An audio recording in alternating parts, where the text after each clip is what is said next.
अर्थ के संदर्भ में नियोजन और सतत पोषणीय विकास। सतत पोषणीय विकास, हाँ।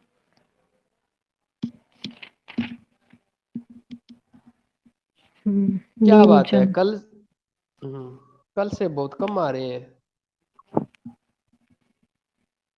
आरिफ से भी नहीं आ रहे, बहुत सारे और भी हैं। हाँ, कीवी मैम भी नहीं आ रही। हम्म चलो कोई बात नहीं, जितने में ये टॉपिक होते हैं अपने खत्म हो जाएंगे तब तक प्रिवेंशन सार वगैरह चलते रहो, आने वाले आ जाएंगे। जी सर, करते हैं स्टार्ट अब टॉपिक। तो क्या रिलेशन रही है ना सर। शुरुआत करने करते, रुको एक।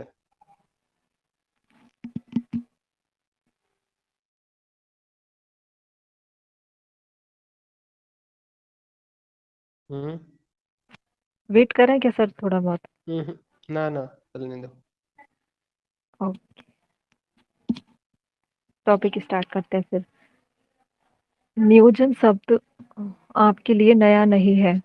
नियोजन का मतलब सीधे सीधे ले सकते हैं प्लानिंग से, किसी भी चीज की प्लानिंग।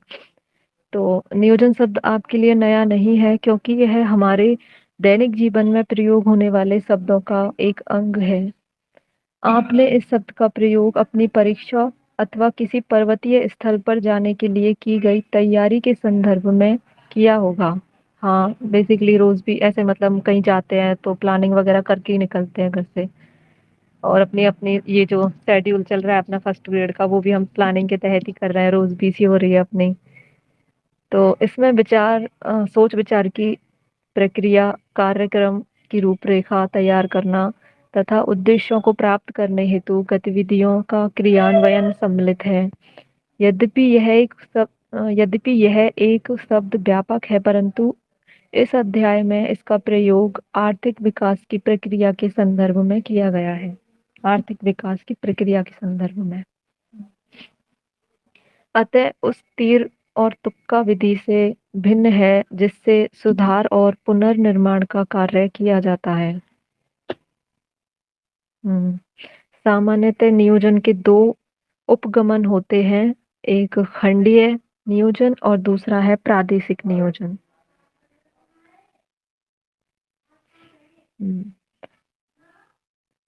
खंडीय नियोजन का अर्थ है अर्थव्यवस्था के विभिन्न सेक्टरों जैसे कृषि, सिंचाई, विनिर्माण, ऊर्जा निर्माण, परिवहन, संचार, सामाजिक अवसंरचना और सेवाओं के विकास के लिए कार्यक्रम बनाना तथा उनको लागू करना। खंडीय मतलब ये है कृषि, सिंचाई, विनिर्माण वगैरह, और फिर प्रादेशिक में हो जाएगा जैसे किसी प्रदेश विशेष का प्लानिंग करके। इसके आगे है किसी भी देश में सभी क्षेत्रों में एक समान आर्थिक विकास नहीं हुआ है। कुछ क्षेत्र बहुत अधिक विकसित हैं तो कुछ पिछड़े हुए हैं।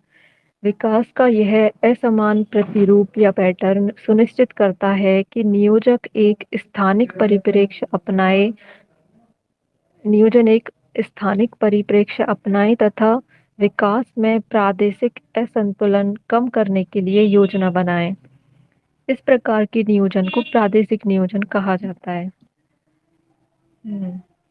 इसके दो सवाल पूछूं क्या मैं? जी सर। एक होता है कि राजस्थान में उद्योगों का विकास करना, दूसरा है राजस्थान का विकास करना। पहला था उद्योगों का विकास करना, दूसरा है राजस्थान का विकास करना। दोनों में से खंडीय कौन सा है?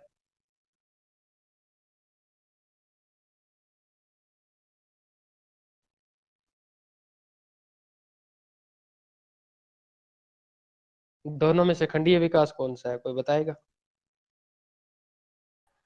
राजस्थान उद्योग होना चाहिए वैसे। हम्म कौन सा सर, अभिषेक है? राजस्थान उद्योग बता रहे ना आप? हाँ, खंडी उद्योग। देखो ये खंड है उसके, राजस्थान उद्योग का, राजस्थान राजस्थान परिवहन का का, पार्ट हो गया राजस्थान वो। के खनिजों का, राजस्थान के अलग अलग सिंचाई है, कृषि है, विनिर्माण है, ऊर्जा, ये अलग अलग खंड है उसके।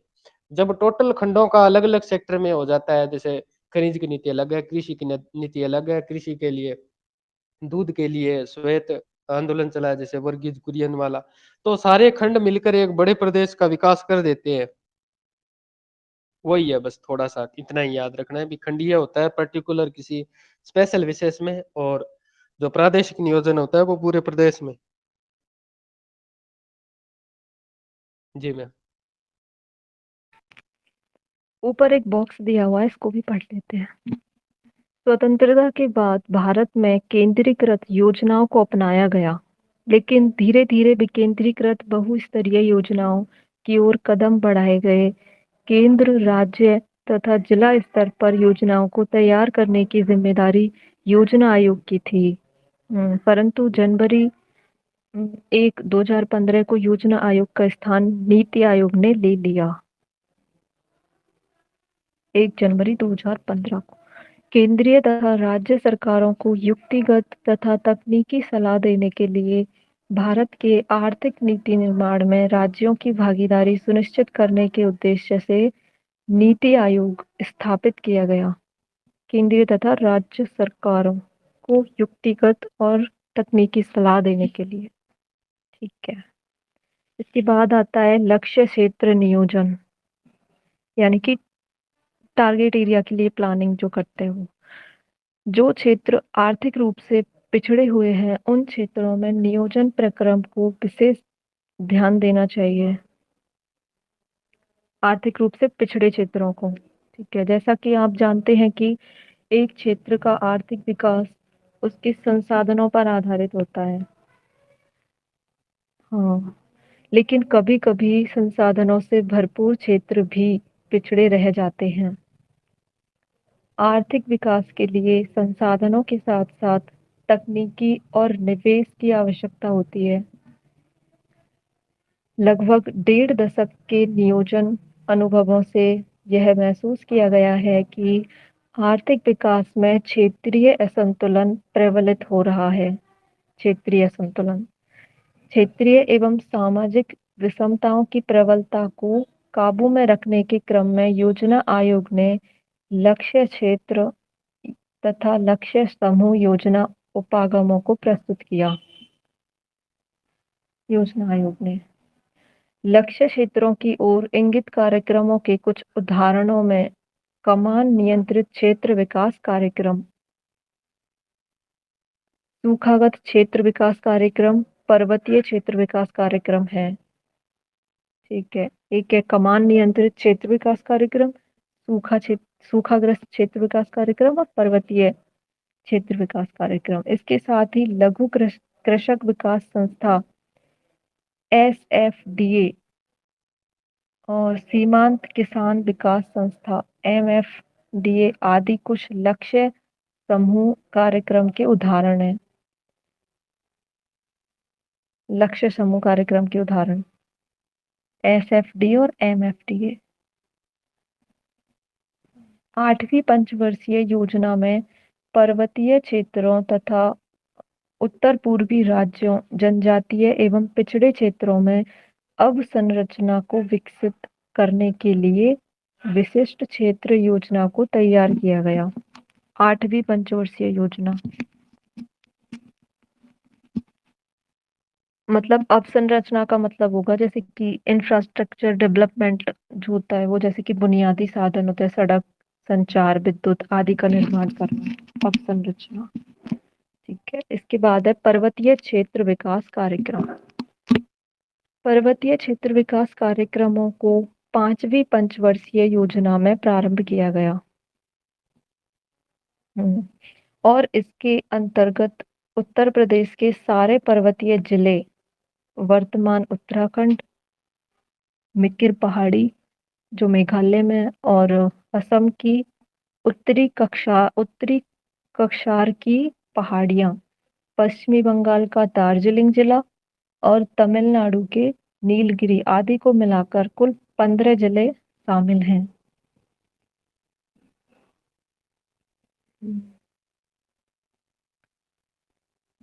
1981 में पिछड़े क्षेत्रों पर राष्ट्रीय समिति ने उन सभी पर्वतीय क्षेत्रों को पिछड़े पर्वतीय क्षेत्रों में शामिल करने की सिफारिश की जिनकी ऊंचाई 600 मीटर से अधिक है और जिनमें जनजातीय उप योजना लागू नहीं है। पिछड़े क्षेत्रों पर राष्ट्रीय समिति ने उन सभी पर्वतीय क्षेत्रों को पिछड़े पर्वतीय क्षेत्रों में शामिल करने की सिफारिश करी थी जिनकी ऊंचाई 600 मीटर से अधिक है और जिनमें जनजातीय उपयोजना लागू नहीं है। पिछड़े क्षेत्रों के विकास के लिए बनी राष्ट्रीय समिति पिछड़े क्षेत्रों के विकास के लिए राष्ट्रीय समिति निम्नलिखित बातों को ध्यान में रखकर पहाड़ी क्षेत्रों में विकास के लिए सुझाव दिए। राष्ट्रीय समिति ने इसमें 6 सुधार दिए हुए हैं। पहला है सभी लोग लाभान्वित हों, केवल प्रभावशाली व्यक्ति ही नहीं। जैसे कि अपन ने देखा कि हरित क्रांति को ले सकते हैं, उसमें जो प्रभावशाली लोग थे, जो संपन्न लोग थे, वही और अधिक संपन्न होते हुए दिखे थे। तो ऐसा इसमें नहीं था। इसमें बोला गया था कि सभी लोग लाभान्वित हों, केवल प्रभावशाली व्यक्ति ही और प्रभावशाली ना हो। जो नॉर्मल लोग हैं उनको भी, किसान वगैरह, उनको भी फायदा मिले। सेकंड पॉइंट है स्थानीय संसाधनों और प्रतिभाओं का विकास। थर्ड है जीविका निर्वाह अर्थव्यवस्था को निवेश उन्मुखी बनाना। जैसे कि कृषि के प्रति पहले जो धारणा थी कि बस पेट भरने के लिए मतलब पेट भरने के लिए ही उतना ही अनाज उपजाते थे, और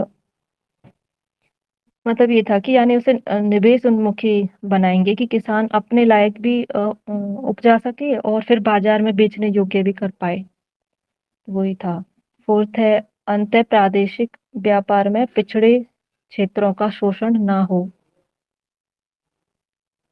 यानी कि जो क्षेत्र व्यापार की दृष्टि से पिछड़े हुए हैं, यानी कि आसपास उनमें कोई मंडी वगैरह नहीं हो, ऐसे में उन्हें जो होते हैं ना बिचौलिए या दलाल वगैरह, उनको अनाज बेचना पड़ता था। तो वो मंडी, यहाँ पे वो मंडी स्थापित करी जाए और उनसे किसानों को भी वो मूल्य मिल सके, न्यूनतम समर्थ मूल्य। वही है पिछड़े क्षेत्रों की बाजार व्यवस्था में सुधार करके श्रमिकों को लाभ पहुंचाना और पारिस्थितिकीय संतुलन बनाए रखना। ये 6 पॉइंट है राष्ट्रीय समिति ने दिए थे पिछड़े क्षेत्रों के विकास के लिए। ठीक है, इसके आगे पहाड़ी क्षेत्र के विकास की विस्तृत योजनाएं इनके स्थलाकृतिक, पारिस्थितिकीय, सामाजिक और आर्थिक दशाओं को ध्यान में रखकर बनाई गई। ये कार्यक्रम पहाड़ी क्षेत्रों में बागवानी का विकास, रोपण कृषि, ये कौन है? रामेश्वर, माइक ऑफ करना सर इनका।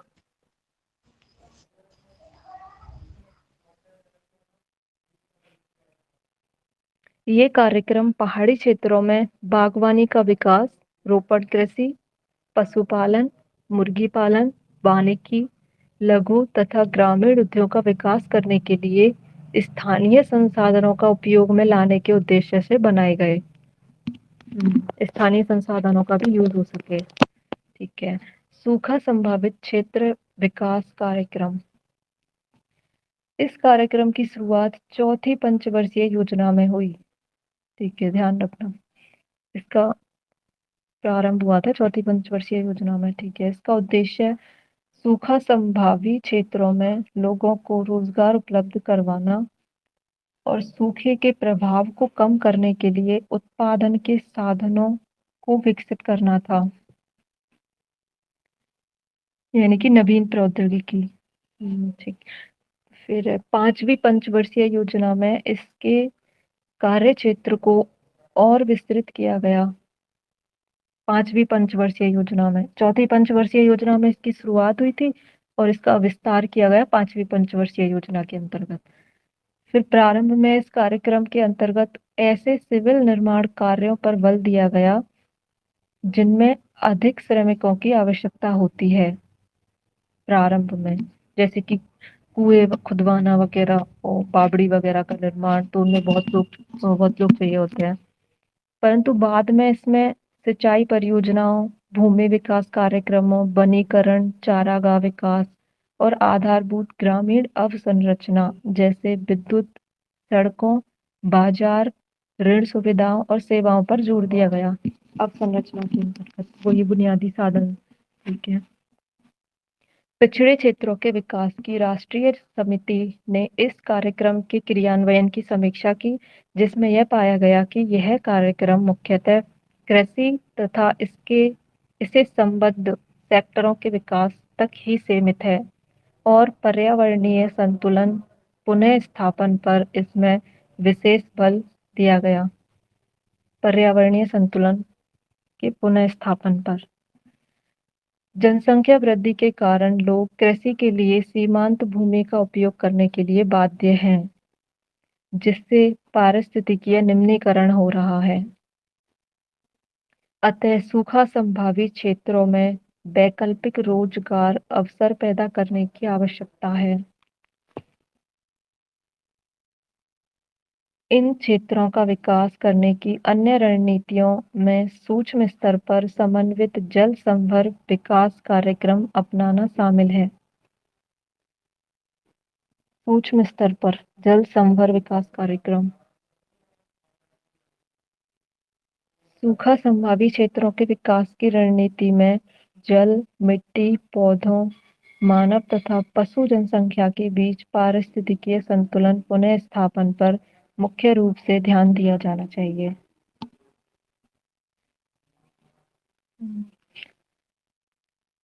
1967 में योजना आयोग ने देश में 67 जिलों पूर्ण या आंशिक की पहचान सूखा संभावी जिलों के रूप में की। कितने जिलों की? 67।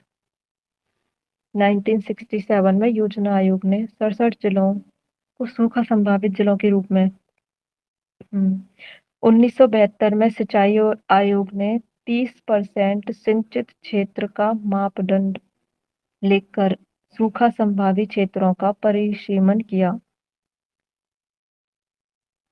30% सिंचित क्षेत्र का 1967 नहीं, एनालिसिस। 67 जिले सेम सेम। क्या मैम? 1967 वो सन हो और गया 67 67 जिले। जिले। हाँ सेम सेम।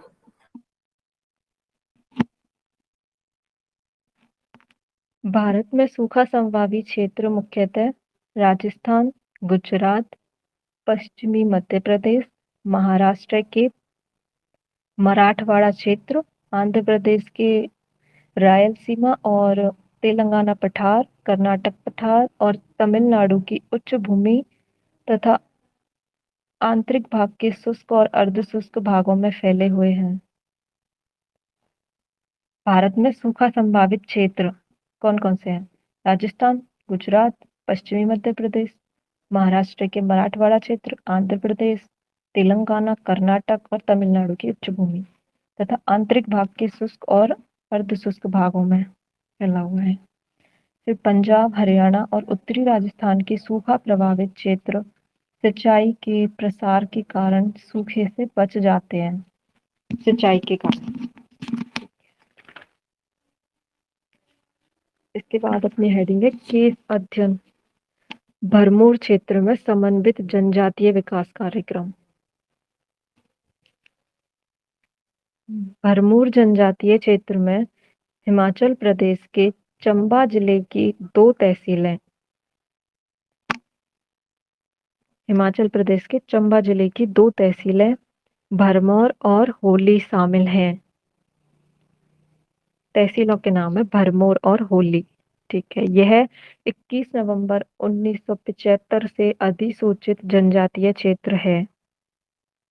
21 नवंबर 1975 से दर्जा मिला है इसको अनुसूचित जनजातीय क्षेत्र का, एसटी मतलब। मैंने क्वेश्चन आया था शायद भरमौर क्या है, मतलब शायद ऑप्शन में से था हिमाचल प्रदेश में की एक जनजाति या कोई क्षेत्र विशेष, ऐसे मैंने देखा था शायद।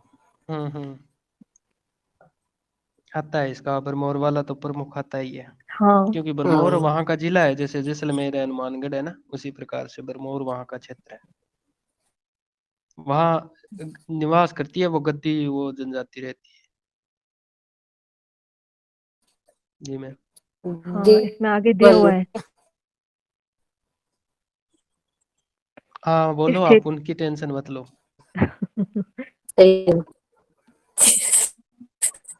आपकी आवाज साफ नहीं आ रही मैम। इस क्षेत्र में गद्दी जनजातीय समुदाय का आवास है। इस समुदाय की हिमालय क्षेत्र में अपनी एक अलग पहचान है, क्योंकि गद्दी लोग ऋतु प्रवास करते हैं तथा गदियाली भाषा में बात करते हैं। गदियाली भाषा, ऋतु प्रवास करते हैं गद्दी लोग। भरमौर जनजातीय क्षेत्र में जलवायु कठोर है। भरमौर जनजातीय क्षेत्र में जलवायु कठोर है और आधारभूत संसाधन भी कम है, और पर्यावरण भंगुर है। इन कारकों ने इस क्षेत्र की अर्थव्यवस्था और समाज को प्रभावित किया है। 2011 की जनगणना के अनुसार भरमौर उपमंडल की जनसंख्या 39,113 थी, अर्थात 21 व्यक्ति प्रति वर्ग किलोमीटर। ओनली 21 व्यक्ति। यह हिमाचल प्रदेश के आर्थिक और सामाजिक रूप से सबसे पिछड़े इलाकों में से एक है। भरमौर ऐतिहासिक तौर पर गद्दी जनजाति ने भौगोलिक और आर्थिक अलगाव का अनुभव किया और सामाजिक आर्थिक विकास से वंचित रही। इनका आर्थिक आधार मुख्य रूप से कृषि और इससे संबद्ध क्रियाएं जैसे भेड़ और बकरी पालन है। मतलब इनका पिछड़े बहुत पिछड़े हुए हैं भरमौर गद्दी लोग। ठीक है। भरमौर जनजातीय क्षेत्र में विकास की प्रक्रिया 1970 के दशक से शुरू हुई। विकास की प्रक्रिया 1970 के दशक से शुरू हुई, जब गद्दी लोगों को अनुसूचित जनजाति यानी एसटी में शामिल किया गया। ठीक है। 1974 में 5वीं पंचवर्षीय योजना के अंतर्गत जनजातीय उपयोजना प्रारंभ हुई। 1974 में 5वीं पंचवर्षीय योजना के अंतर्गत, और भरमौर को हिमाचल प्रदेश में 5 में से एक समन्वित जनजातीय विकास परियोजना ITDP का दर्जा मिला। इस क्षेत्र विकास योजना का उद्देश्य गद्दियों के जीवन स्तर में सुधार करना और भरमौर तथा हिमाचल प्रदेश के अन्य भागों के बीच में विकास के स्तर में अंतर को कम करना है। इस योजना के अंतर्गत परिवहन तथा संचार, कृषि और इससे संबंधित क्रियाओं तथा सामाजिक व सामुदायिक सेवाओं के विकास को सर्वाधिक प्राथमिकता दी गई है। ठीक है। अब इस बॉक्स को देख लेते हैं ऊपर। यह क्षेत्र 32 डिग्री 11 मिनट उत्तर से 32 डिग्री 41 मिनट उत्तरी अक्षांशों तथा 76 डिग्री 22 मिनट पूर्व से 76 डिग्री 53 मिनट पूर्वी देशांतरों के बीच है। यह प्रदेश लगभग 1818 वर्ग किलोमीटर क्षेत्र में फैला हुआ है। 1818, और इसका अधिकतर भाग समुद्र तल से 1500 मीटर से 3700 मीटर की औसत ऊंचाई के बीच स्थित है। 1500 से 3700। गद्दियों की आवास भूमि कहलाया जाने वाला यह क्षेत्र चारों दिशाओं में ऊंचे पर्वतों से घिरा हुआ है। इसके उत्तर में पीर पंजाल तथा दक्षिण में धौलाधर पर्वत श्रेणियां हैं। पूरब में धौलाधर श्रेणी का फैलाव रोहतांग दर्रे के पास पीर पंजाल श्रेणी से मिलता है। इस क्षेत्र में रावी और इसकी सहायक नदियां बूडिल और टुंडन बहती हैं। रावी की सहायक नदियां बूडिल और टुंडेन। ठीक है। और गहरे महाखड्डों का निर्माण करती हैं। ये नदियां इस पहाड़ी प्रदेश को 4 भूखंडों होली, खड़ी, कुगती और डुंडा में विभाजित करती हैं। 4 भूखंड नाम याद रख लेना रह जाए तो, होली, खड़ी, कुगती और डुंडा। ये शरद होली तो ऋतु पहले ही में, नाम आया था ना।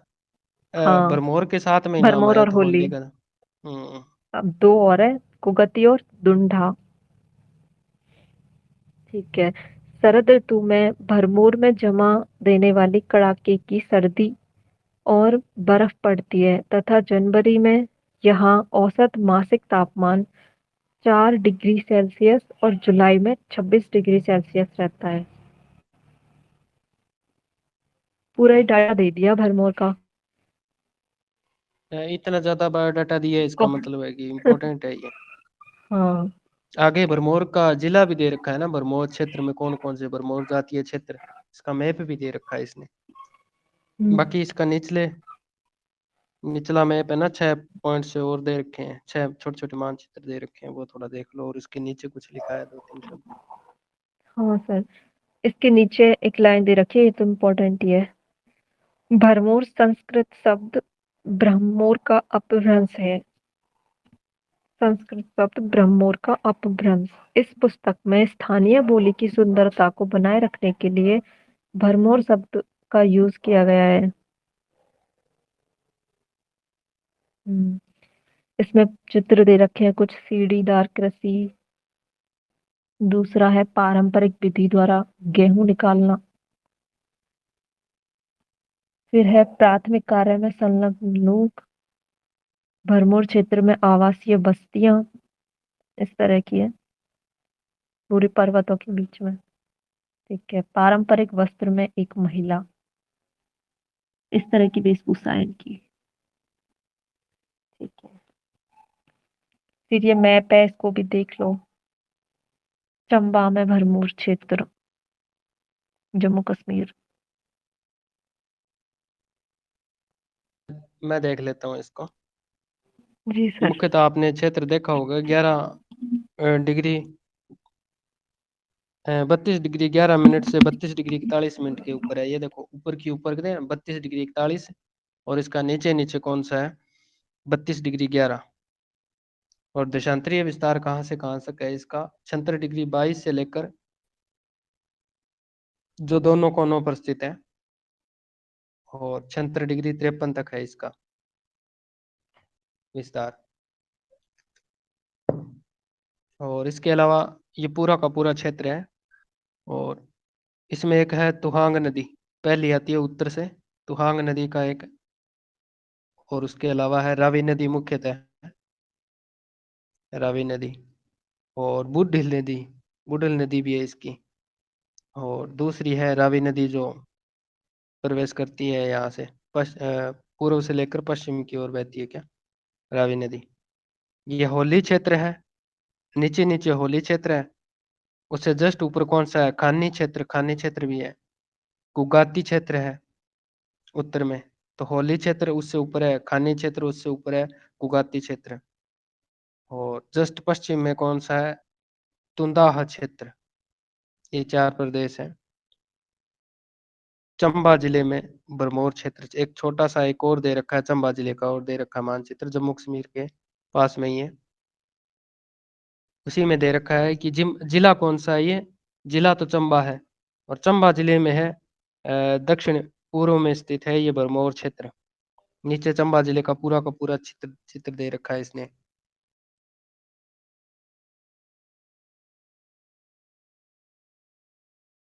बाकी तो इसमें क्या है, इतना ही है बस। बाकी महत्वपूर्ण है ये, थोड़ा सा ये ध्यान रखना है आपको। जी मैम। इसके बाद पढ़ेंगे हम, इस क्षेत्र में जनजातीय समन्वित विकास उपयोजना का सबसे महत्वपूर्ण योगदान विद्यालयों, जन स्वास्थ्य सुविधाओं, पेयजल, सड़कों, संचार और विद्युत के रूप में अवसंरचना विकास है। हम्म, परंतु होली और खड़ी क्षेत्रों में रावी नदी के साथ बसे गांव अवसंरचना विकास से सबसे अधिक लाभान्वित हुए हैं। तुंधा और कुबती क्षेत्रों के दूर दराज के गांव अभी भी इस विकास की परिधि से बाहर हैं। यानी कि गवर्नमेंट ने इतना कुछ वो चलाया है यहाँ पे, फिर भी इसके दो क्षेत्र अभी भी विकास से दूर है। ठीक है। जनजातीय समन्वित विकास उपयोजना लागू होने से हुए सामाजिक लाभों में साक्षरता दर में तेजी से वृद्धि, लिंग अनुपात में सुधार और बाल विवाह में कमी शामिल है। इस क्षेत्र में स्त्री साक्षरता दर 1971 में 1.88% से बढ़कर 2011 में 65% हुई। देखो कितनी वृद्धि हुई है, 1.88 से 65% सीधे। अच्छी बात है ये तो। स्त्री और पुरुष साक्षरता दर में अंतर अर्थात साक्षरता में लिंग असमानता भी कम हुई है। गद्दियों की परंपरागत अर्थव्यवस्था जीवन निर्वाह कृषि व पशुचारण पर आधारित थी। परंपरागत अर्थव्यवस्था कृषि और पशुचारण, जिसमें खाद्यान्नों और पशुओं के उत्पादन पर बल दिया जाता था। परंतु 20वीं शताब्दी के अंतिम 3 दशकों के दौरान भरमौर क्षेत्र में दालों और अन्य नकदी फसलों की खेती में बढ़ोतरी हुई।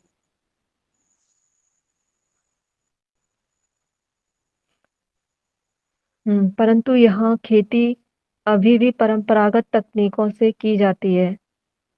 इस क्षेत्र को अर्थव्यवस्था में पशुचारण के घटते महत्व को इस बात से आंका जा सकता है कि आज कुल पारिवारिक इकाइयों का 10वां भाग ही ऋतु प्रवास करता है। कुल 10वां भाग ऋतु प्रवास करता है। विकास तो हुआ है लेकिन एक समान नहीं हुआ, इसका मतलब ये है सीधा सीधा। ठीक है, ये परंतु ऋतु प्रवास उसी को क्या कहते हैं कि ट्रांसह्यूमन, वही है क्या ट्रांसह्यूमन वाला? ये एक होता है नोमैडिक हर्डिंग होता है, एक होता है ट्रांसह्यूमन। मुझे तो इंग्लिश वाले शब्दों में थोड़ा पता नहीं है कि वो ऋतु प्रवास किसके लिए शब्द कौन सा है इसके लिए। ट्रांस वुमेन्स के लिए ये सर ऋतु प्रवास। अच्छा, और वो कौन सा होता है? चलवासी पशुचारण होता है वो। अच्छा, वो चलवासी पशुचारण होता है, ठीक है सर। हाँ जी।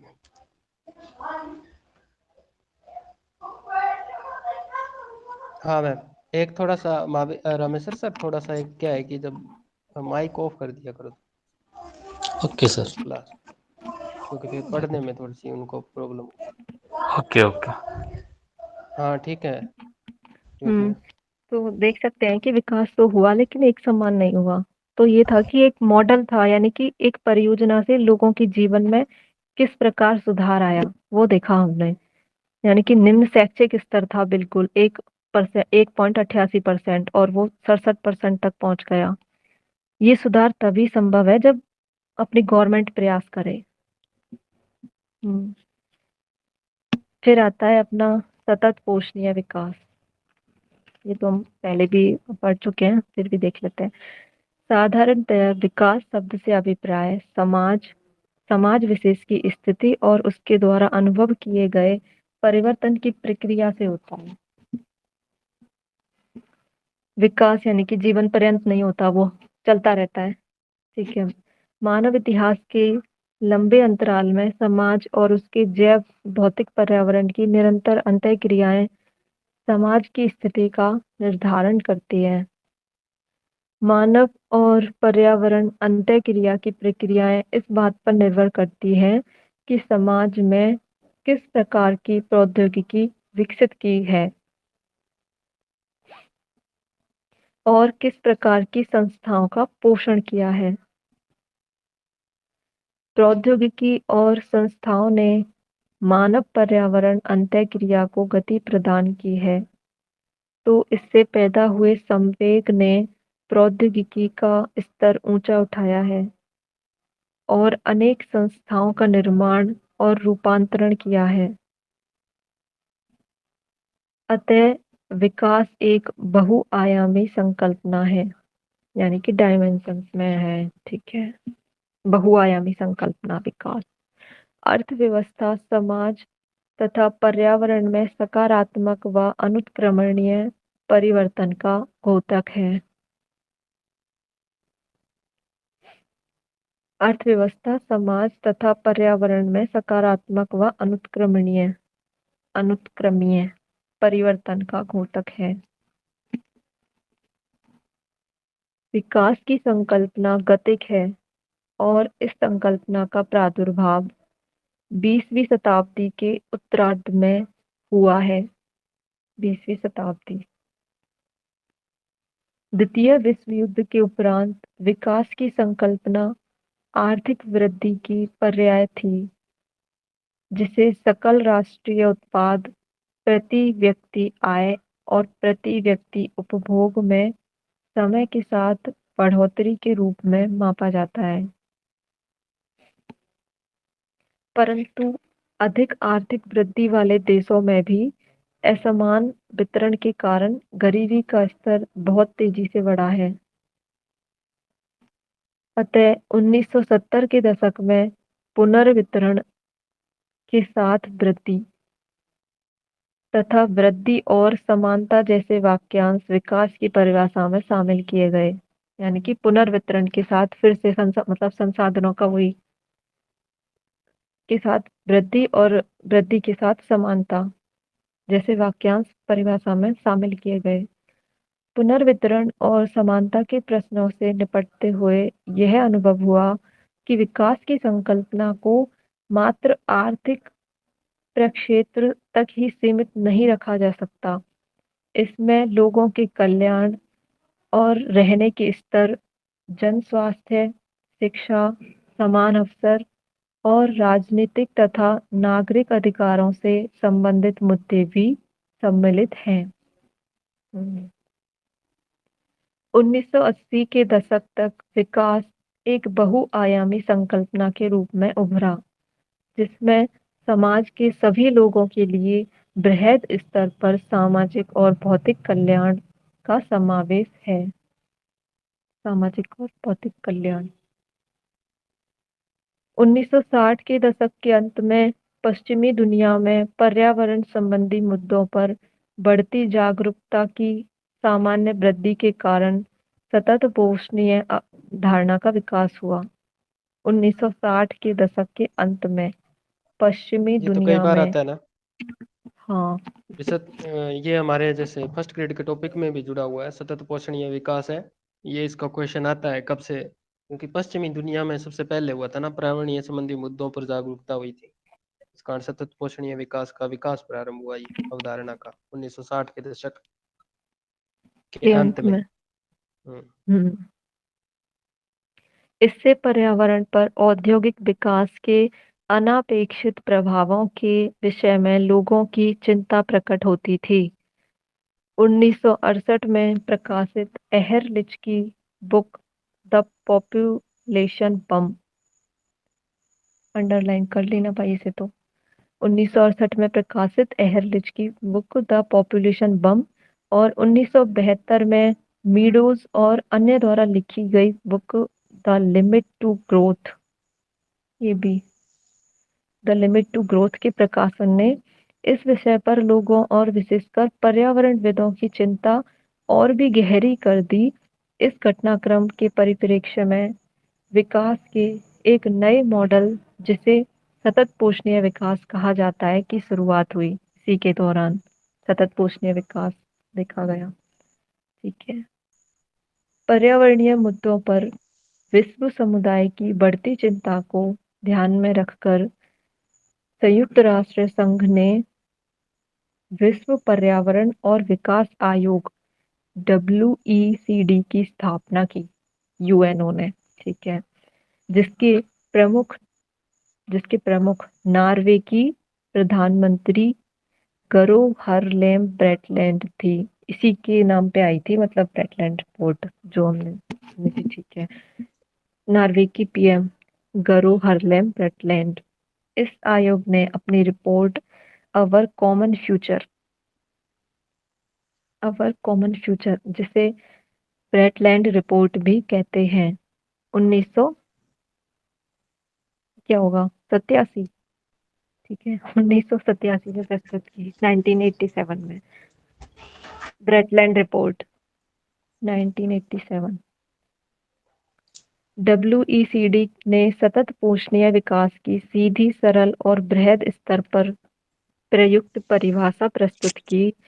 इस रिपोर्ट के अनुसार सतत पोषणीय विकास का अर्थ है एक ऐसा विकास जिसमें भविष्य में आने वाली पीढ़ियों की आवश्यकता पूर्ति को प्रभावित किए बिना वर्तमान पीढ़ी द्वारा अपनी आवश्यकता की पूर्ति करना। यानी कि हमारे पास जो संसाधन मौजूद है वो संसाधन आज भी हम काम में ले लें और हमारे बच्चों और फिर उनके बच्चों को भी वो संसाधन तब तक बने रहे। ठीक है, इसी को बोलते हैं सस्टेनेबल डेवलपमेंट। केस अध्ययन इंदिरा गांधी नहर कमान क्षेत्र, command area. Okay, Indira Gandhi नहर जिसे पहले राजस्थान नहर के नाम से जाना जाता था, पढ़ तो चुके हैं हम इसके बारे में, तो क्या समझाना इसमें, पढ़ लेते हैं इसको।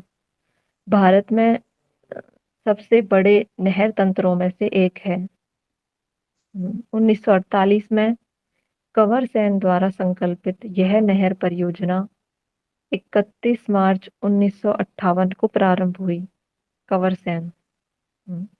यह नहर पंजाब में हरिके बांध से निकलती है और राजस्थान के थार मरुस्थल पाकिस्तान सीमा के समानांतर 40 किलोमीटर की औसत दूरी पर बहती है। राजस्थान के थार मरुस्थल से पाकिस्तान सीमा के समानांतर 40 किलोमीटर। ठीक है, इस नहर तंत्र की कुल नियोजित लंबाई 9060 किलोमीटर है। 9060 और यह 19.63 लाख हेक्टेयर कृषि योग्य कमान क्षेत्र में सिंचाई की सुविधा प्रदान करेगी। ठीक है, कुल कमान क्षेत्र में से 70% क्षेत्र प्रवाह नहर तंत्रों और शेष क्षेत्र लिफ्ट तंत्र द्वारा किया जाएगा।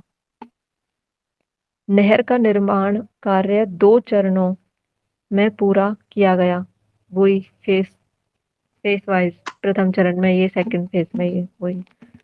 ठीक है, पहले फेज का कमान क्षेत्र गंगानगर, हनुमानगढ़ और बीकानेर जिलों के उत्तरी भाग में पड़ता है। गंगानगर, हनुमानगढ़ और बीकानेर। इस चरण के कमान क्षेत्र का भूतल थोड़ा ऊबड़ खाबड़ है और इसका कृषि योग्य कमान क्षेत्र 5.53 लाख हेक्टेयर है। ओके, फिर आता है सेकंड फेज। सेकंड फेज का कमान क्षेत्र बीकानेर, जैसलमेर, बाड़मेर, जोधपुर, नागौर और चूरू जिलों में 14.10 लाख हेक्टेयर कृषि योग्य भूमि पर फैला हुआ है। 14.10।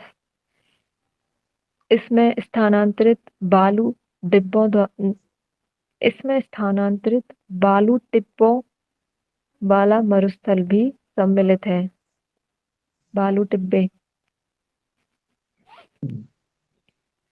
जहां स्थानांतरित बालू टिब्बे पाए जाते हैं और ग्रीष्म ऋतु में तापमान 50 डिग्री सेल्सियस तक पहुंच जाता है।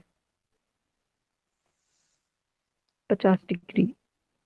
लिफ्ट नहर में ढाल के विपरीत प्रवाह के लिए जल को बार बार मशीनों से ऊपर उठाया जाता है।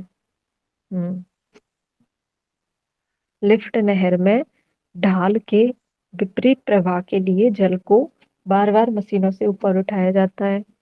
इंदिरा गांधी नहर तंत्र में सभी लिफ्ट नहरें मुख्य नहर के बाएं किनारे से निकलती हैं।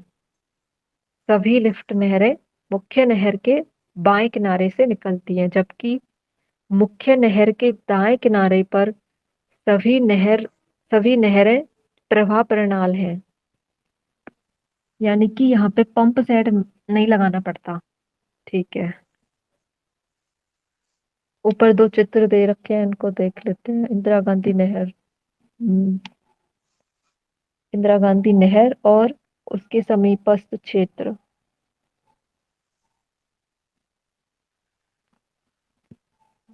इसका है ना, जो राजस्थान की तरफ है, यानी कि ये रेड क्लिफ रेखा के समांतर बहती है औसत 40 किलोमीटर की दूरी पर। तो इस नहर और रेड क्लिफ रेखा के बीच में जो जगह बचती है ना, जो 40 किलोमीटर औसत वाली, वहां तो है मुख्य नहर है, जो दायां किनारा बोलते हैं इसको। यहाँ पर तो नहर क्या है कि अपने औसत प्रवाह से ही निकलती है, परंतु इसके पूर्व में जितना भी राजस्थान का क्षेत्र बचा हुआ है ना, वहां पे सारी की सारी है, वो सारी लिफ्ट नहरें ही डाली गई है। तो इसका दायां किनारा कौन सा होगा? यही बायां किनारा होगा। कौन सा? जो राजस्थान की तरफ है, यानी कि मुख्य भूभाग की तरफ है, वही है ना बायां किनारा इसका।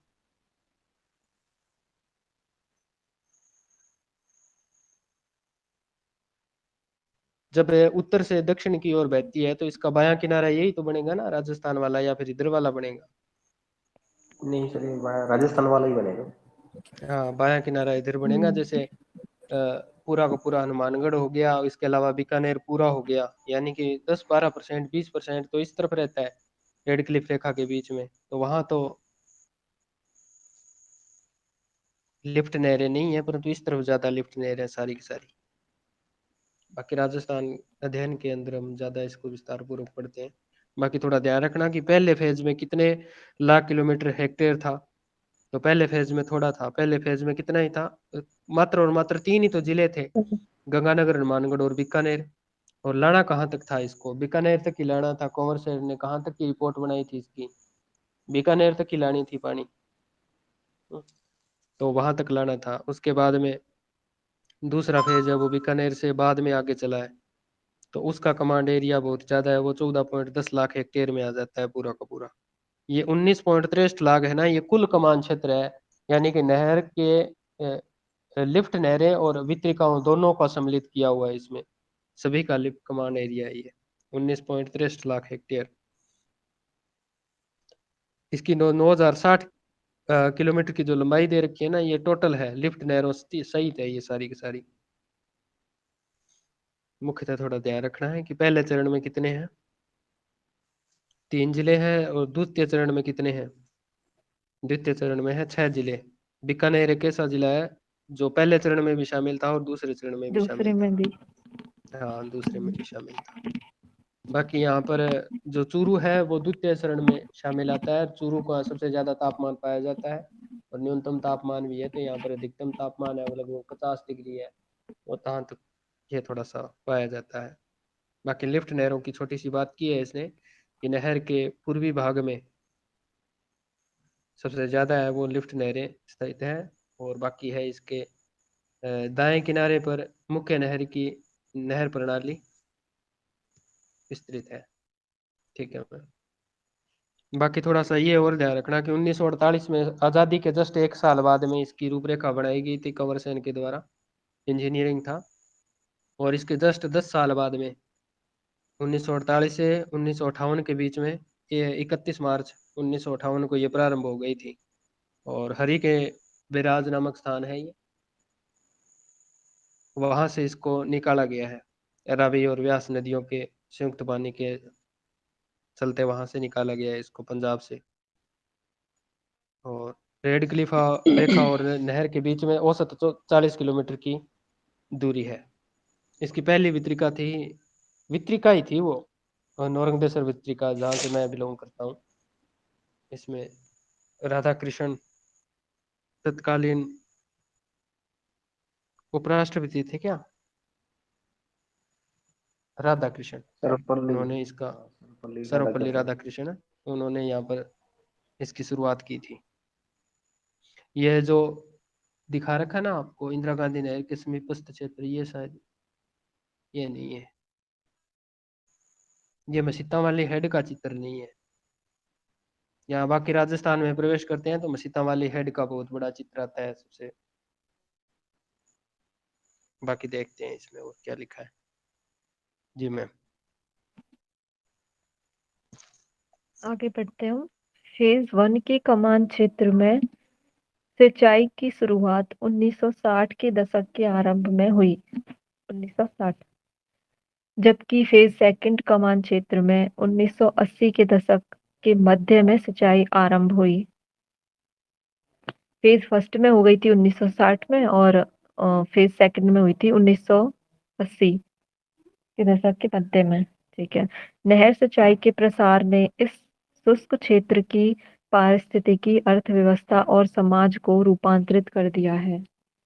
इससे इस क्षेत्र को पर्यावरणीय परिस्थितियों पर सकारात्मक और नकारात्मक दोनों प्रकार के प्रभाव पड़े हैं। कोई भी अपन योजना कुछ भी देख लें, उसमें दोनों ही मिलेंगे, सकारात्मक नकारात्मक दोनों प्रकार के प्रभाव।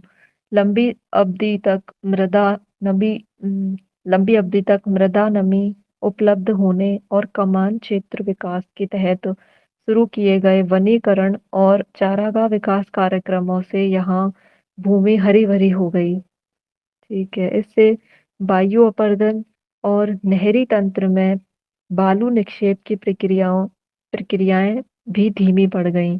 बालू निक्षेप की, परंतु सघन सिंचाई और जल की अत्यधिक प्रयोग से जल भराव और मृदा लवणता की दोहरी पर्यावरणीय समस्याएं भी उत्पन्न हुई।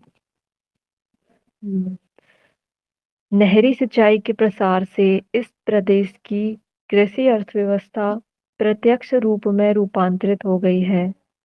इस क्षेत्र में सफलतापूर्वक फसलें उगाने के लिए मृदा नमी सबसे महत्वपूर्ण सीमाकारी कारक रहा है। मृदा नमी, परंतु नहरों द्वारा सिंचित क्षेत्र के विस्तार से बोए गए क्षेत्र में विस्तार हुआ है और फसलों की सघनता में वृद्धि हुई है। यहाँ की पारंपरिक फसलें कौन कौन सी हैं? चना, बाजरा, ग्वार, ग्वार का स्थान गेहूं, कपास, मूंगफली और चावल ने ले लिया है। चना, बाजरा, ग्वार, गेहूं, कपास, मूंगफली और चावल, यह सघन सिंचाई का परिणाम है। निसंदेह सघन सिंचाई से आरंभ में कृषि और पशुधन उत्पादकता में अत्यधिक वृद्धि हुई। जल भराव और मृदा लवणता की समस्याएं उत्पन्न हुई और इस प्रकार लंबी अवधि के दौरान कृषि की सतत पोषणता पर ही प्रश्न उठ गए हैं।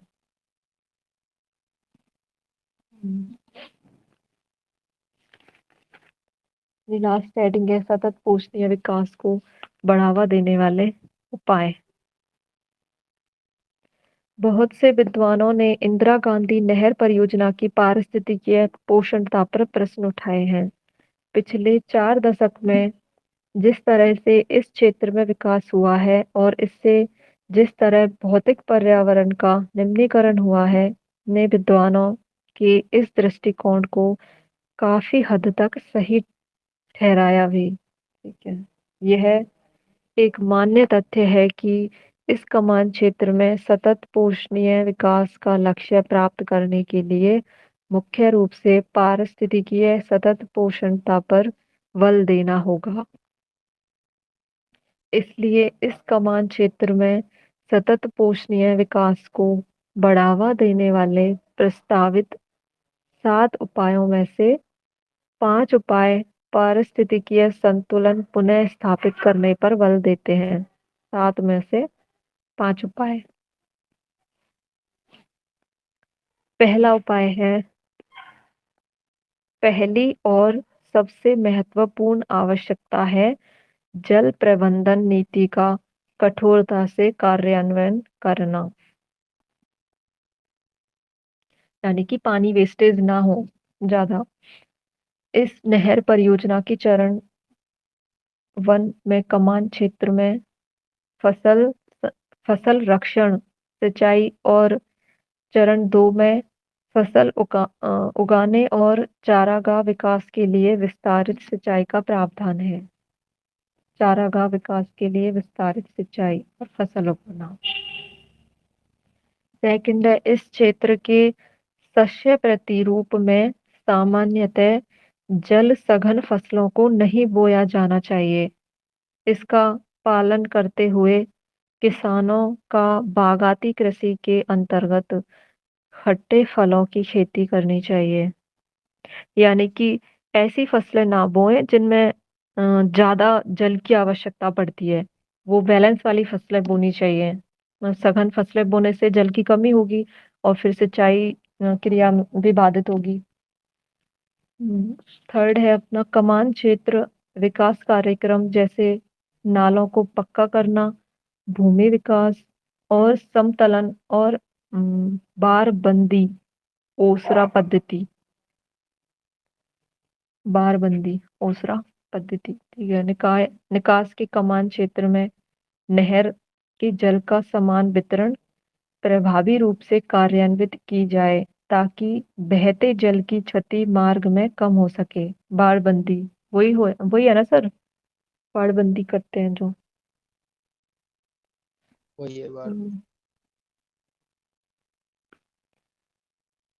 फोर्थ है इस प्रकार जलाक्रांत एवं लवण से प्रभावित भूमि का पुनरुद्धार किया जाए, सुधार करा जाए मतलब, ठीक है।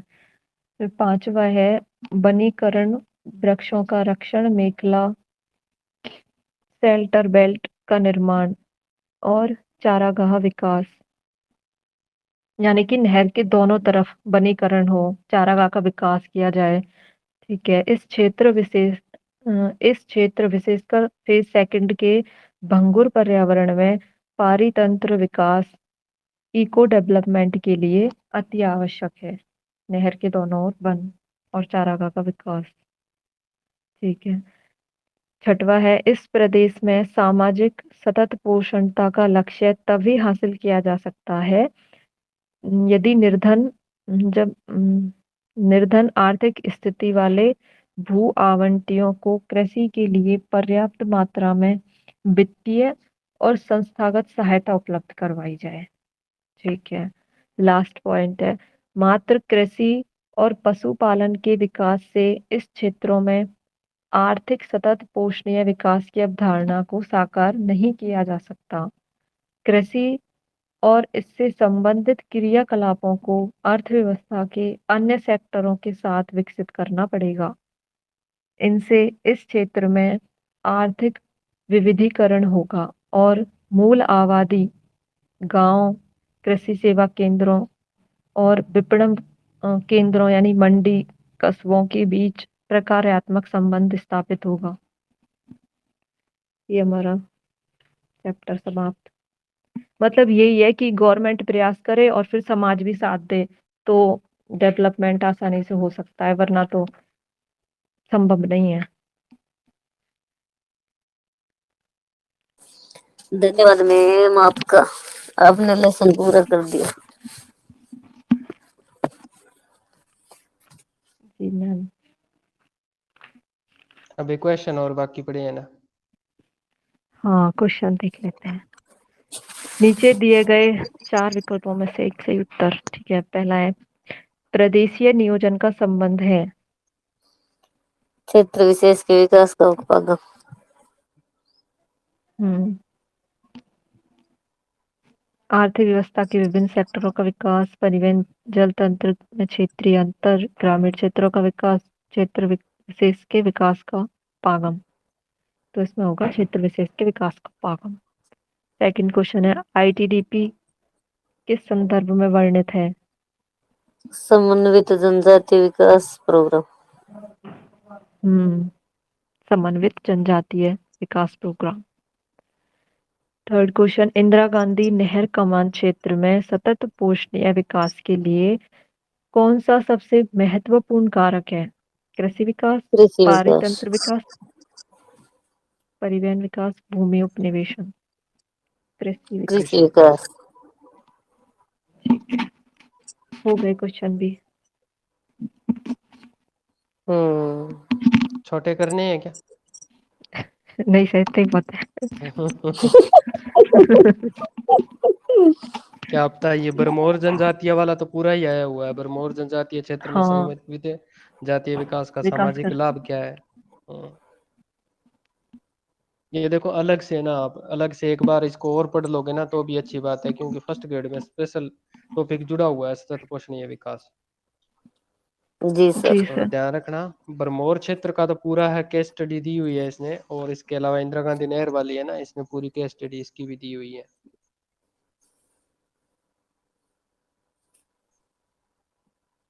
अगला चैप्टर भी कर ले सर, वही बजे हैं अभी तो। देखते हैं कितना बचता है। कितना हो रहा है? एक, 3, 5 फेज है। क्या कहते हैं, क्या बोलती कंपनी? कंपनी बोलती है सर कल ही कर लेंगे फिर पूरा 10वां। हम्म। अभिषेक सर कह रहे हैं कि मैं पढ़ूंगा। पढ़वा लो तो सर। आप पढ़ो जी बड़ाई क्या सर। कह रहे हो? जी सर, आज ही करो और बताओ, कर देंगे। नहीं कल पढ़ आज ही लेंगे ना इसको। हो जाएगा क्या सर कहें, आज कल ही। हाँ पढ़, कल कल पढ़ लेते हैं भंडारी ना। सर ही पढ़ेंगे। वैसे 1 घंटा हो गया है। और बताओ, जी सर। इससे क्या होता है कि और थोड़ा सर पढ़ते हैं ठंड ना। का मौसम शुरुआत हो गई है ठंड की। अरे मैं वो नहीं नहीं पूछ यार रहा, मैं थोड़ी ये अभी कह रहा हूँ खुद पढ़ते हैं ना तो उसमें देखो, ट्विंकल मैम आपने पढ़ा है तो आपको कुछ ऐसा लगा क्या कि भी मुझे आंकड़े ज्यादा याद हो रहे हैं पहले की तुलना में? हाँ सर, वैसे मैं पढ़ तो लेती हूँ, पहले भी पढ़ लेती थी, लेकिन है ना थोड़ा सा नर्वसनेस होती है, वो निकल गई अब। हम्म, हम्म। सही संतरो है मैम। साथ संतरो साथ में नर्वसनेस आती नहीं है। धन्यवाद सर। ठीक है भाई, हम देखते हैं ना इसी हफ्ते में ना वो दूसरे वाले ग्रुप में या जैसे तैसे करके, और हिंदी से शुरू करेंगे शायद, या फिर कोई एक अच्छे टॉपिक से लेकर फर्स्ट पेपर की भी तैयारी साथ में करेंगे। तो हाँ शाम सर, को मैं ये फर्स्ट सोच पेपर रहा की था बहुत टेंशन है। 1 घंटे ना इसका भी खत्म हो जाएगा, और उसके बाद में कार्टोग्राफी शुरू होगी ना तो उसके बाद में 1-1 घंटे का उसकी बीसी रहेगी, ज्यादा ज्यादा बड़े टॉपिक नहीं है। सर तो 1 से 1.5 घंटा। आपको एक बात बताऊं। हम्म। अभी 5 मिनट पहले ना राकेश जी फुलका की कॉल आई थी। क्या कह रहे थे? उन्होंने बताया कि वो उदयपुर आज गए हैं वैकल्पिक नाम से कोई कोचिंग सेंटर में शायद क्लास ले रही हैं। तो अभी बता रहे थे मुझे कि 9 बजे मैं लाइव आऊंगा। अरे क्या तो मैं पता तुम्हें लाइव वाला मैसेज वो सारा करके हाँ वो बोल क्या, रहे थे।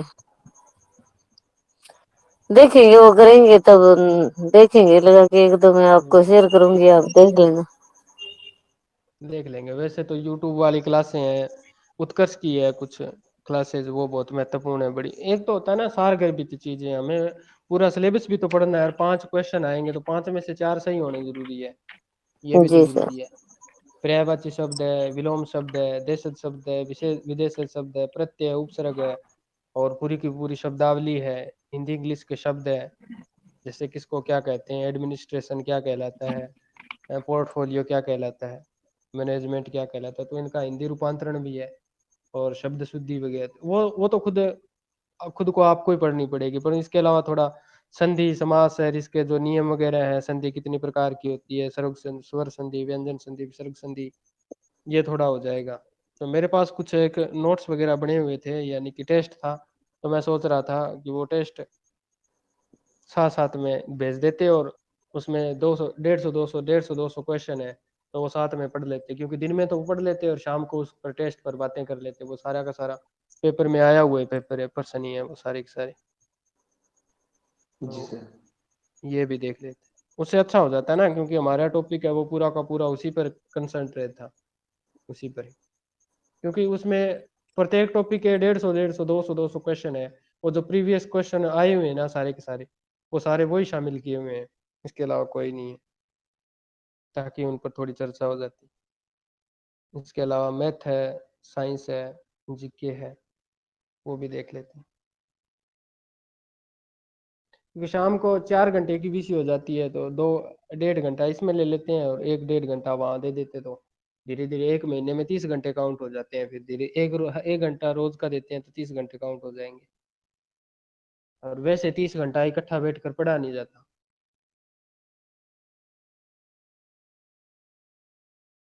ठीक है, कल करेंगे। और अपने तो कितने रह गए, 10 लेसन, 9 लेसन हो गए, और बाकी कितने रह गए इसमें, 12 लेसन है। तो 10, 11, 12, 3 लेसन बाकी रहे हैं। 3 दिनों की मार है ये, 3 दिनों में इसको सिमेट देंगे, बाकी कार्टोग्राफी के देखेंगे इसमें। हाँ सर।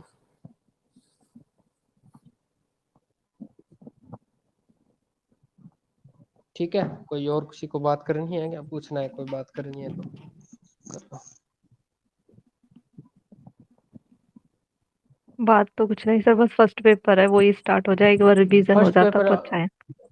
फर्स्ट पेपर वो भी है, सर इसके फर्स्ट अलावा पेपर जो अपने के, राजस्थान की और भारत की जो पॉलिटिकल है ना, राजनीति जिसको हम्म। बात करते हैं, राजनीति पर हमने एक बार भी चर्चा हाँ नहीं की है क्या हाँ किसी सर ने? बिल्कुल उसके नहीं। उसके क्वेश्चन काफी ज्यादा टफ आते हैं, मतलब वो टफ आता आते हैं है तो, पर लेंथ तो इसमें। जितने जितने सरल होंगे तो वो तो हमें पता चलेंगे ना कि प्रधानमंत्री और मंत्रिपरिषद का किन अनुच्छेदों में वर्णन है, मूल अधिकार कहाँ से संबंधित है, मूल अधिकार कौन कौन से है, कौन सा हटाया गया है, कौन सा जोड़ा गया है, वर्तमान में कितने हैं, मूल संविधान में कितने थे, कौन सा मूल अधिकार ये कहाँ से सारे लिया गया है, आयरलैंड से क्या आया है, ब्रिटेन से क्या लिया है हमने, संविधान की विशेषताएं हैं।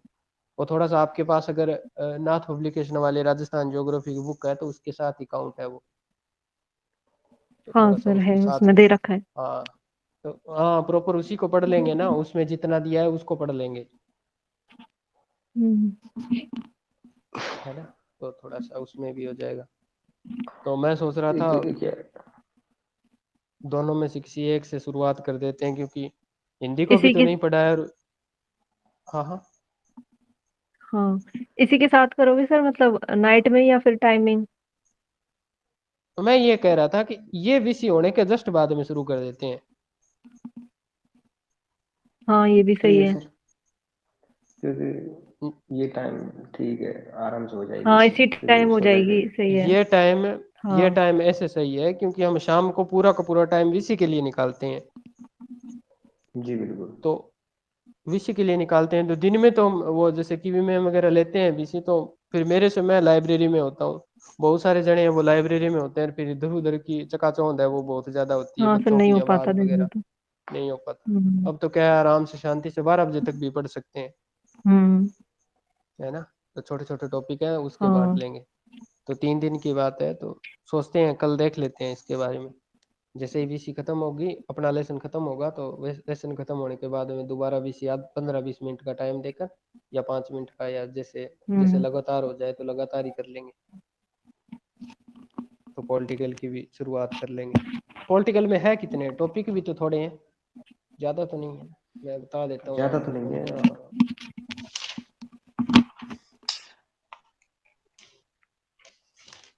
इसमें है भारतीय संविधान की विशेषताएं। वैसे तो 6 टॉपिक दे रखे हैं, भारतीय संविधान की विशेषताएं आगे कौन कौन सी विशेषताएं हैं।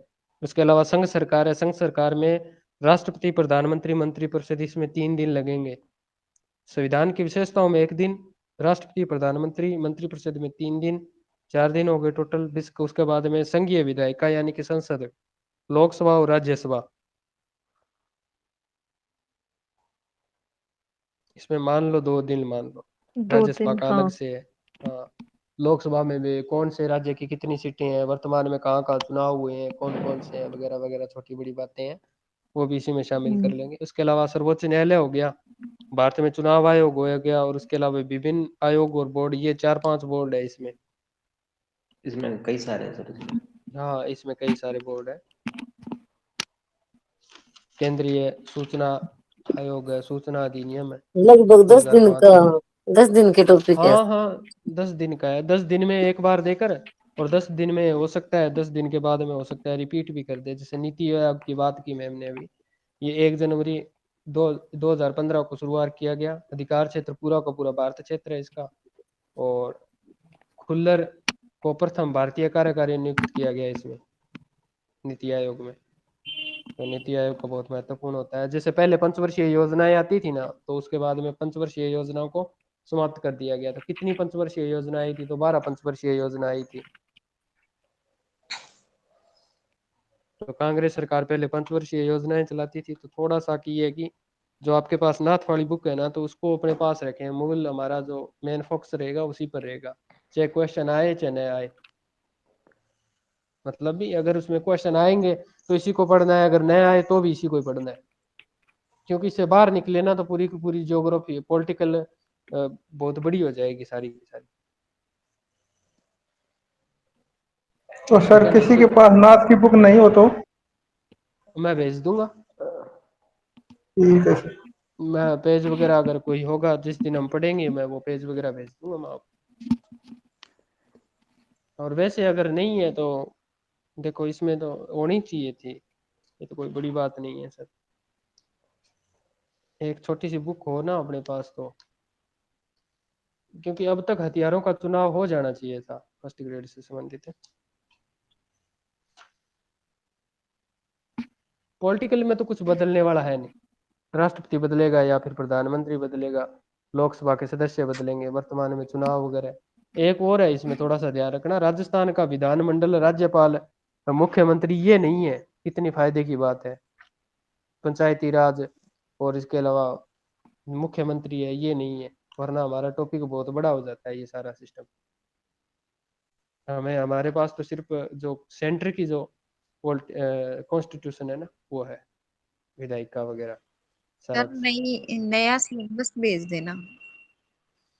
अब वैसे तो भेज दूंगा मैं, वैसे तो होना चाहिए शायद इसमें, बाकी मैं भेज दूंगा। 6 टॉपिक है इसमें, बाकी तो उसमें सिलेबस एक बार और देख लेना ताकि पता चल जाए। ठीक है, कोई और बात करनी है क्या आपको? कुछ पूछना है या बात करनी है या कुछ सुझाव देना है तो? ये सर पूछ रहे थे हो सर, गई ये सर पोल्ट्री, हमारी। नहीं ये कह रहा था कल से पोल्ट्री चालू करेंगे सर, हाँ हाँ, पोल्ट्री। कल से पॉलिटिकल। जैसे ये अपना लेसन होगा ना, मैं कल खींच दूंगा इसको सारे को। ये आज तो ट्विंकल मैम ने थोड़े मस्ती के अंदाज में मुझे शुरू बोल किया था देना तो सर, खींच तो मैं दूंगी समझाने। मैं मत टाइम वेस्ट। सही है। तो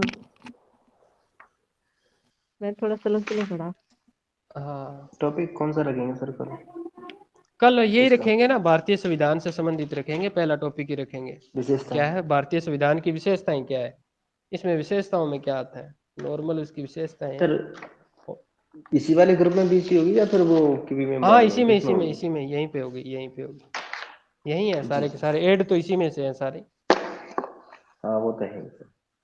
संविधान की विशेषताएं हैं, क्या है, कहाँ से लिया गया है, क्या क्या बड़ी बड़ी बातें हैं वो है। संविधान की प्रकृति कैसी है, शक्तियों का विभाजन कहाँ किया गया है, कौन सी शक्तियों का है, आपातकाल कहाँ कहाँ पर है। आपातकाल के 3 है, अनुच्छेद 352, 356, 360 है। 1952, 352 में क्या है, राष्ट्रीय आपात है। 356 में क्या है, राज्य आपातकाल है। 360 में क्या है, वित्तीय आपातकाल है। वर्तमान में एक भी बार लगा नहीं था, एक बार समस्या उत्पन्न जरूर हुई थी वित्तीय आपातकाल की, परंतु लगा नहीं, या फिर लगा हुआ है, वो भी हम बात करेंगे उसके हम्म, संदर्भ में। बाकी इतना ही है, पंथ निरपेक्ष क्या चीज होती है, पंथ यानी कि कोई, और समाजवाद क्या होता है, प्रस्तावना में कौन कौन से शब्द है, न्याय है, न्याय किसके लिए, समानता किस चीज की है, जाति की, धर्म की, जन्म स्थान की, और इसके अलावा किस चीज की समानता है, प्रस्तावना किस से शुरू होती है, हम भारत के लोग में भारत कौन है, ये छोटी बड़ी विशेषताएं हैं।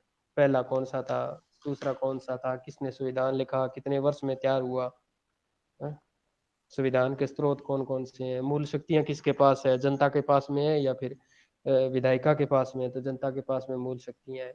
एकल नागरिकता क्या है, दोहरी नागरिकता क्या है, ये छोटी बड़ी जो संविधान की विशेषताएं जो उसमें दी हुई है, उसके बारे में चर्चा करेंगे। और उसी पर चर्चा करेंगे तो क्या है कि हम मुख्य टॉपिक से भटकेंगे भी नहीं। जी। ठीक है, बाकी मेरे पास तो ये क्या नाम है, परीक्षा वाणी की बुक पड़ी हुई है, अगर ये कहो तो इसके मैं भेज देता हूँ। ये इसमें बहुत ज्यादा दिया हुआ है मैटर।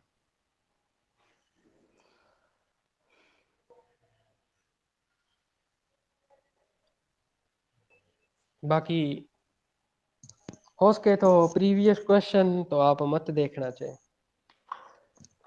प्रीवियस क्वेश्चन इसलिए मत देखना क्योंकि प्रीवियस क्वेश्चन क्या होते हैं, भारतीय संविधान वाले ये पूरे यूपीएससी, आईएएस, आरपीएससी, बहुत second grade, third grade, HPSC, Haryana, UP सारे के क्वेश्चन आएंगे फिर इसमें, फिर हम इससे और ज्यादा बाहर निकल जाएंगे।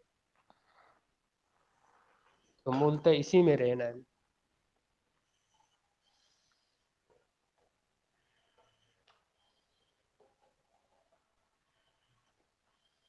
ठीक है, ओके सर। ठीक है, धन्यवाद सभी को। Good night sir.